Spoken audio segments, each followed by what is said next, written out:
Assalamualaikum warahmatullahi wabarakatuh. Bagaimana kabar kalian? Semoga sehat selalu, tetap semangat dalam belajarnya walaupun situasi pandemi. Yang dimana pembelajaran kalian diambil belajar di rumah, tapi tidak mengurangi rasa semangat kalian dalam belajar.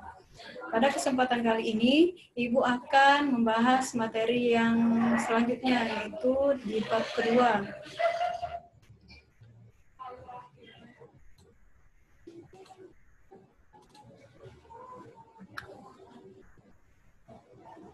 Nah, materi di bab kedua ini, judul besarnya itu dasar-dasar pemetaan penginderaan jauh, atau sering kita sebut dengan kata lain SIG, Sistem Informasi Geografis. Dalam dasar-dasar pemetaan penginderaan jauh ini, ada beberapa poin yang akan Ibu bahas untuk hari ini. Yang pertama yaitu tentang pengertian peta, jenis peta, dan fungsi peta. Di sini, di slide yang pertama itu adalah pengertian dari peta. Bisa dilihat sendiri di layar depan ini bahwasannya peta adalah gambaran permukaan bumi yang menggunakan suatu sistem proyeksi dengan skala tertentu sehingga dapat disajikan dalam bidang datar. Ya. Jadi dia menceritakan tentang gambaran. Ya, gambaran permukaan bumi ini bisa dari segi kenampakan alam ataupun kenampakan sosial. Kalau dia dilihat dari segi kenampakan alam, itu bisa berupa danau, sungai, gunung, dan lain sebagainya. Akan tetapi, kalau dia dilihat dari segi kenampakan sosial, itu bisa dilihat dari segi kota, desa, jalan, nah seperti itu ya. Nah, ini adalah dilihat dari segi kenampakannya. Tentunya dalam melakukan pengajian dari peta ini itu dilihat dari segi pada bidang datar, ya. Pada bidang datarnya ini bisa berupa kertas atau kain.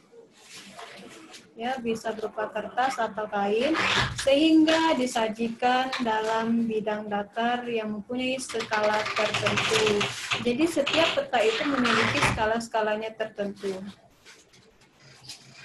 Nah, dalam ilmu pengertian peta ini atau dasar pemetaan ini sering kita sebut atau dicakupi dalam ilmu kartografi, yaitu tentang pemetaan.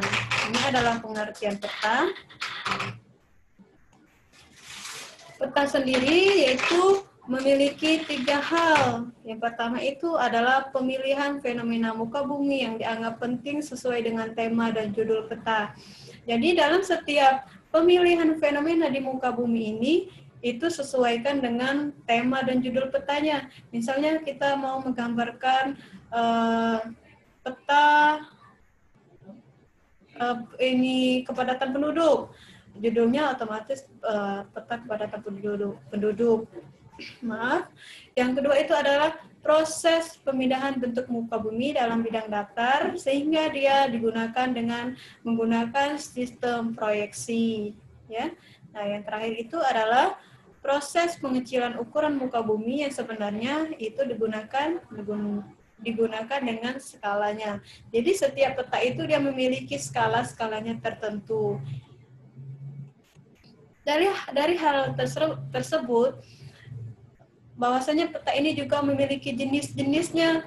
Nah, di sini kita bahas yang pertama itu adalah peta umum. Jadi peta umum ini adalah peta yang menggambarkan permukaan bumi secara umum. Ya. Bisa dilihat dari segi yang pertama itu peta topografi. Nah, peta topografi ini adalah peta yang menampilkan permukaan seluruh atau sebagian dari permukaan bumi yang dilihat dari segi secara umum. Peta kartografi ini bisa kita lihat misalnya, nah ini adalah contoh dari peta topografi. Misalnya tentang rendahnya permukaan bumi, itu disajikan dengan menggunakan garis kontur. Nah, yang mana sih yang dimaksud dengan garis kontur? Ini yang dimaksud dengan garis kontur, ya. Yang digunakan dengan garis kontur sehingga digambarkan dengan rendahnya permukaan bumi. Ini adalah yang dimaksud dengan peta topografi. Nah, selanjutnya itu ada peta korografi. Nah, peta korografi ini juga diidentikan sebagai peta umum karena peta yang menampilkan relief bentuk permukaan bumi. Nah, biasanya peta korografi ini sering kita lihat itu misalnya di atlas ataupun di lembar peta yang biasanya terpasang di dinding kelas. Otomatis pasti kalian sudah sering ya melihat di dinding kelas itu ada berupa misalnya peta Indonesia. Nah, peta Indonesia itu juga termasuk dengan peta umum karena dia menggambarkan secara umum yang ada di permukaan bumi, khususnya di Indonesia. Nah, selanjutnya peta dunia. Nah, peta dunia ini juga dia memiliki skalanya tertentu dengan cakupan wilayah yang sangat luas. Misalnya dikategorikan kenampakan seluruh permukaan bumi. Kita ambil contoh tadi peta Indonesia tadi, Sumatera, Kalimantan, Jawa. Nah, itu adalah digambarkan secara umum, baik itu dari segi kecamatannya, jalannya, kabupatennya, begitu juga dengan jumlah penduduk, dan lain sebagainya. Ini adalah dari jenis-jenis peta. Tadi ada satu, kita sudah bahas, yang pertama peta umum. Peta umum dibedakan menjadi beberapa hal tadi yang sudah dibahas. Nah, yang selanjutnya kita lanjut lagi, yaitu peta tematik. Maaf, nah ya.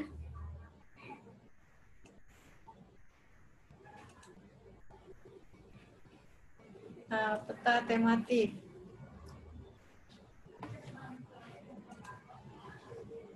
Nah, peta tematik ini adalah gambaran segala sesuatu di permukaan bumi secara umum, namun dia memiliki tema tersendiri. Kata kunci dari bagian peta tematik ini adalah kita lihat dari segi tema. Ya, tema berarti dia memiliki temanya tersendiri. Misalnya kita mau membuat peta persebaran penduduk. Maaf, kita misalnya mau membuat peta kepadatan penduduk ataupun kita mau membuat peta persebaran fauna di Indonesia, ya. Nah, itu dia memiliki temanya tersendiri, beda dengan halnya pembuatan dari peta umum tadi. Jadi bisa dibedakan ya antara peta umum dengan peta tematik.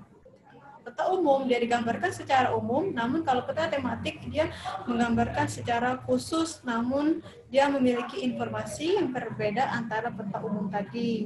Jadi kata kunci dari peta tematik ini kalian ambil kunci dari kata tema, ya. Tema. Nah, misalnya tadi kita mau menggambar yaitu peta kepadatan penduduk. Nah, dari peta kepadatan penduduk tadi ternyata ketika kalian sudah melihat petanya ataupun membuat suatu peta Indonesia, itu penduduknya yang paling luas di mana? Oh, misalnya di Pulau Jawa. Di Pulau Jawa dia memiliki kepadatan penduduk kurang lebih 57%. Nah, lalu penduduknya yang paling sedikit itu di mana? Misalnya di Maluku, yaitu kurang lebih 1,13%. Jadi dari situ kalian sudah bisa melihat ataupun memahami antara peta umum dan peta tematik tadi. Misalnya juga kita ambil contoh tadi mau membuat peta persebaran fauna. Ya, misalnya kita ambil contoh di Indonesia. Nah, antara persebaran fauna ataupun hewan ini, kita gambar dulu petanya terlebih dahulu. Misalnya peta bagian Sumatera. Sumatera itu adanya hewan apa sih? Kalimantan itu misalnya orangutan, Nusa Tenggara misalnya komodo, di Jawa misalnya ada badak, dan lain sebagainya. Nah, itu di sini tidak terbuat nama kota, jalan, ya. Tidak juga terbuat nama kecamatan dan lain sebagainya. Jadi informasinya itu bersifat terbatas. Ya, jadi informasinya itu bersifat terbatas. Ini adalah dari peta tematik tadi, bahwasanya dia memiliki tema tersendiri. Nah, peta tematik ini juga kita lihat di depan ini ada berupa peta kadaster, yaitu memiliki skala yang sangat besar, yaitu 1/100 sampai 1/500. Ini biasanya dijadikan peta hak milik tanah. Begitupun juga dengan nomor 2 dan nomor 3 sampai nomor 4. Kalian lihat sendiri nak ya, di depan ini. Nah, jadi kalian harus paham terlebih dahulu ya bahwasannya di setiap peta ini dia memiliki sifat yang berbeda. Misalnya di peta ini semakin besar perbandingannya, namun semakin kecil perbandingan di peta, maka semakin besar perbandingannya di lapangan. Nah, misalnya kita lihat 1/1 juta. Ini ya, 1/1 juta di lapangan. Akan tetapi, 1/1 juta di peta. Namun, ketika kita melihat di lapangan itu, yaitu sama dengan 1/1 juta 1 cm di lapangan. Jadi, perbandingannya semakin kecil skalanya di peta, maka semakin besar perbandingannya di lapangan. Begitupun juga kebalikannya, semakin besar skalanya di peta, maka semakin kecil skalanya di lapangan. Bisa dipahami ya? Dari perbedaan peta tadi, bahwasanya peta ini juga memiliki fungsinya tersendiri. Nah, bisa lihat di depan ini, yaitu menunjukkan posisi atau lokasi suatu wilayah di muka bumi. Nah, menunjukkan posisi atau lokasi, kalian otomatis sudah pernah mengalaminya dalam kehidupan kalian sehari-hari.